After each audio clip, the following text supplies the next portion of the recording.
Turn now to John Dickerson, our CBS News political director and the anchor of Face the Nation. John, is there a way forward for health care?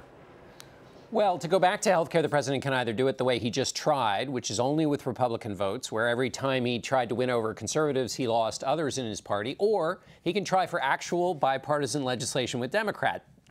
But that means taking on some of their ideas. And if he takes on Democratic ideas in earnest, then he's going to lose votes from his own party. That may be why today he said he's going to move on to reforming taxes. But that's going to be a hard sell, too. The president has learned that it's easier to sell himself in a campaign where people only need to make one choice or the other. But with legislation, there are lots of complicated trade-offs. John, the president's top priority failed today. The courts have knocked down his immigration ban, and the president can't seem to get out of his own way because of his penchant for falsehoods. How does this White House get back on track? Well, the president's voters are probably most concerned about jobs and the economy and immigration. So you could imagine him returning to some symbolic events meant to remind his supporters of what they like about him on those issues. Although this week his pick for the Supreme Court, Judge Neil Gorsuch, did make it through his confirmation hearing in pretty strong shape, which is really something conservatives care a great deal about.